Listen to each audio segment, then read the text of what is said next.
एक बार एक किसान भगवान से बहुत ही नाराज हो गया। किसान बहुत मेहनती था, बहुत मेहनत से वह खेतों में अनाज उगाता, उसकी देखभाल करता, पर अक्सर उसकी फसल खराब हो जाती। कभी सूखा पड़ीड़ा जाता, कभी भादा आ जाती, कभी तेज धूप, कभी आंधी, कोई न कोई कारण बन ही जाता कि उसकी फसल खराब हो जाती।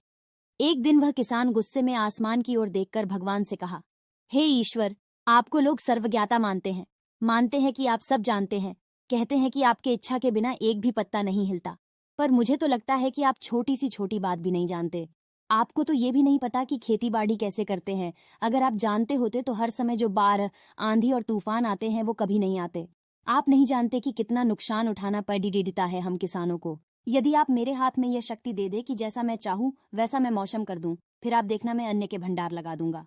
भगवान इस किसान के तीखे वाक्य सुनकर मुस्कुरा रहे थे और वह किसान के सामने प्रकट होकर बोले, मैं आज से तुझे यह शक्ति देता हूं कि तुम अपनी खेतों पर तुम्हारी जैसी इच्छा ही तुम वैसा मौसम कर दोगे। मैं बिल्कुल भी दखल नहीं दूंगा। तुम्हारी इच्छा से सब कुछ होगा। किसान बहुत खुश हो गया। किसान ने गेहूं की फसल अपने खेतों में बोई।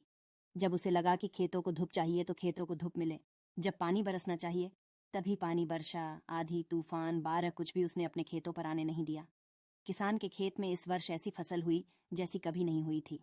हरी भरी लहलहाती फसल। मन ही मन वह बहुत खुश हो गया और सोचने लगा, अब सबूत के साथ दिखाऊंगा भगवान को कि इसे कहते हैं शक्ति का सही उपयोग। मेरी सफलता देखकर उन्हें अपनी नियम जरूर बदलने पड़ी ढेंगे।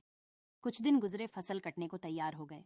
किसान बहुत उत्सुकता के साथ फसल को काटने लगा, पर जैसे ही उसकी नजर गेहूं की बालियों पर गया तो उसने अपना सिर पिट लिया और वह रोने चिल्लाने लगा। गेहूं की एक भी बाली के अंदर गेहूं का दाना नहीं था। सारी बालियां अंदर से खाली थीं। किसान बहुत दुखी हो गया। उसने भगवान को रोते हुए फिर पुकारा, हे प्रभु, तुमने ये मेरे साथ क्या किया? क्या तुमने मुझे कोई सजा दी? भगवान बोले, पुत्र, ये तो होना ही था। तुमने पौधों को संघर्ष करने का मौका ही कहाँ दिया। न तो तुमने उन्हें आंधियों से जूझने दिया, न तेज बारिश से सहने दिया, और ना ही धूप में तपने दिया। एक भी चुनौती का सामना तुमने उन्हें नहीं करने दिया। इसीलिए सारे पौधे अंदर से खोखले रह गए। जब आंधी, तूफान, तेज बारिश और धूप पड़ती है, तभी ये पौधा अपने अस्तित्व को बचाने के लिए संघर्ष करते हैं।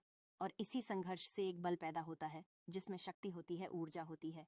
और यही ऊर्जा पूर्ति तेरे गेहूं के दानों की तरह जो नहीं फूटी, तूने उन्हें कठिन परिस्थितियों से गुजरने ही नहीं दिया, जहां उनके अस्तित्व का जन्म होता। सारे बालियां इसीलिए काली हैं। इसमें एक भी गेहूं का दाना इसलिए नहीं है क्योंकि तुमने अपने पौधों को संघर्ष कराया ही नहीं। याद रखिए, स्वर्ण में सवर्णीय आभात तभी आती है जब वह आग में तपने, गलने और हथौड़े से पीटने जैसे संघर्षों से गुजरता है। कोयले का टुकड़ा हीरा तभी बनता है जब वह उच्च दाब और उच्च ताप की मुश्किल परिस्थितियों से गुजरता है। इसी तरह यदि हमारी जिंदगी में कोई संघर्ष ही ना हो, कोई चुनौती ही ना हो, तो हम भी गेहूं की बालियों की तरह खोखले रह जाएंगे।